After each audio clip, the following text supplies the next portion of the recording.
সেদিন এক ঘর ভর্তি লোকের সামনে আমার শাশুড়ি মা আমাকে বললেন, ছেলে আমার এমএ পাস, তাকে জন্ম দিতে কম কষ্ট হয়নি, জীবন মরণ প্রশ্ন গেছে। সেই ছেলেকে লেখাপড়া করিয়ে মানুষ করতে কম খরচ যায়নি আমার, তার খরচ কিছুটা তো তোমার বাবা মাকে পোষাতে বলো। আমিও ঘর ভর্তি মানুষের সামনে বজ্র কণ্ঠে আর সাথে কিছুটা ব্যঙ্গ করেও বলেছিলাম, আমিও তো বিবিএ অনার্স করেছি, মাস্টার্সে ভর্তি হয়েছি, লেখাপড়ার খরচ এখনও বাবা মা বহন করছেন। আমার বাবা মায়ের তো মোটেও খরচ করতে হয়নি, আর আমাকে তো আমার মা জন্মই দেয়নি, বরং মেলায় একটার সাথে একটা ফ্রি অফার চলছিল, সেখান থেকে পেয়েছেন, তার তো কোনো কষ্টই হয়নি। শাশুড়ি মা চোখ বড় বড় করে আমার দিকে তাকালেন। তার পুত্রধনটি মানে আমার পতি মহাশয় আমার কাছে এসে চুলের মুঠিতে হাত দিয়ে বললেন, মায়ের সাথে বেয়াদবের মতো কথা বললে জানে মেরে ফেলবো তোকে। আমি হাতখানা সরিয়ে বললাম, আমি জানি সে তুমি পারবে, মায়ের পুত্রধন বলে কথা। তা তোমরা যে যৌতুক চাইছো, জানো তো যৌতুকের শাস্তি কি? আমার শাশুড়ি চোখ দেখলে মনে হয় রাগে চোখ থেকে লাল লাল আগুন ঝরছে, পারলে সে আগুনে আমাকে ছাই করে ফেলেন। তিনি বললেন, আমরা তো আর যৌতুক চাইছি না, বিয়ের পর মেয়ের শ্বশুর বাড়িতে এটা সেটা দেয়, মেয়ে জামাতার সুখ দুঃখে টাকা দেওয়া যৌতুক কেন হবে? এসব উপহার দেওয়া তো সমাজের নিয়ম, সেটা কি তোমার বাবা জানেন না? জি মা, বর্তমান সমাজে যৌতুকের আরেক নাম উপহার। শাশুড়ি মা বেশ রেগেই বললেন, নিজের মেয়ের জামাইকে এতটুকু সাহায্য করতে না পারলে তোমার বাবা মেয়ে কেন বিয়ে দিল? ঘরে খুঁটি করে রাখতো। তারা তো আর আপনাদের উপহার চাইবার নিয়ম জানতো না, তাই বিয়ে দিয়েছেন। বেশি কথা বলবা না, মুখে মুখে তর্ক আমার পছন্দ না। বাবার বাড়ি থেকে টাকার ব্যবস্থা করে না আনতে পারলে ডিভোর্স পেপার হাতে ধরিয়ে দেব, তারপর লাথি মেরে ঘর থেকে বের করে দেব। আমি কাচুমাচু মুখ করে বললাম, এমনটা করবেন না প্লিজ। ডিভোর্স হলে লোকে কি বলবে, সমাজে মুখ দেখাবো কি করে? আমার জীবন তো নষ্ট হয়ে যাবে। আমি এখনই বাবার বাড়ি গিয়ে তাকে বলছি, তিনি যেভাবেই হোক টাকার ব্যবস্থা করে ফেলবেন। দেখলাম তাদের চোখে মুখে বিশ্বজয়ের আনন্দ। আমি শাড়ি পরে বাড়ি থেকে বের হবার সময় মাথা নিচু স্বামীকে বললাম, আমার কাছে বাড়ি যাবার রিক্সা ভাড়া নেই। তিনি 100 টাকার একটা নোট আমাকে দিলেন আর বললেন, কথা বলে জলদি বাড়ি ফিরবি।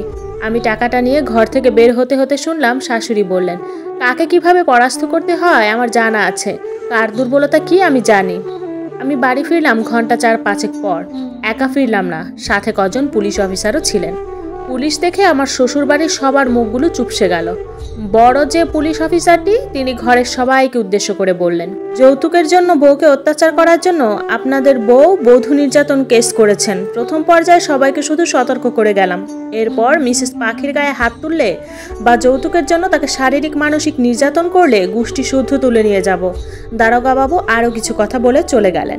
তিনি চলে যেতেই আমি শাশুড়ির কাছে গিয়ে বললাম, ডিভোর্স দেবেন তো দিন, কিন্তু তার আগে ভরণ পোষণের 5 লক্ষ টাকা রেডি রাখবেন।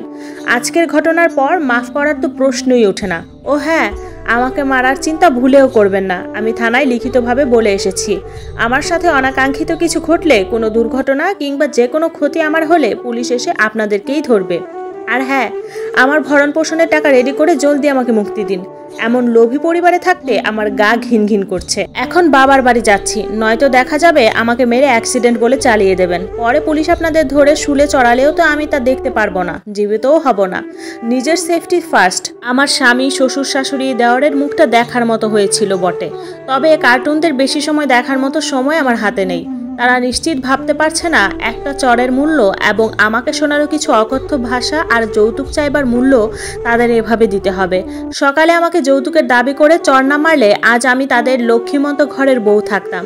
তারা আমার শান্তশিষ্ট বিড়ালের মতো রূপটা দেখে ভেবেছিলেন আমাকে লাথি ঝাঁটা যাই মারুক আমি তাদের পায়ের কাছে গিয়ে মিউ মিউ করব, কিন্তু তারা মানুষ চিনতে ভুল করেছে। বিয়ের আগে আমার নামে ভালো করে খোঁজ করলে জানতো বিড়ালের মুখোশ পরা একটা বাঘিনীকে তারা পুত্রবধূ করেছে। যেই আমি অন্যের সাথে অন্যায় হওয়াকে সমর্থন করি না, সে কিনা নিজের সাথে অন্যায় মুখ বুজে সহ্য করে নেব। হ্যাঁ, বিপদ আপদে আপন মানুষই আপন মানুষের পাশে দাঁড়ায়, সাহায্য করে, সে হোক ভাই বোন, আত্মীয়, বন্ধু কিংবা মেয়ের জামাই। কিন্তু সাহায্য চাইবারও ধরন আছে।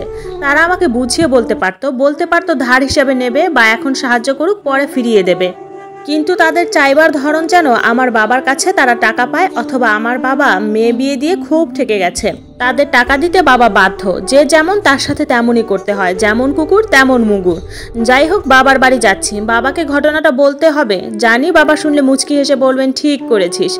আমার মাদার বাংলার সরল মায়ের মতোই চিন্তায় কেঁদে কেটে এক করবে, তাকেও সামলাতে হবে। উফ, সকাল থেকে কি খারাপ দিনটাই না গেল।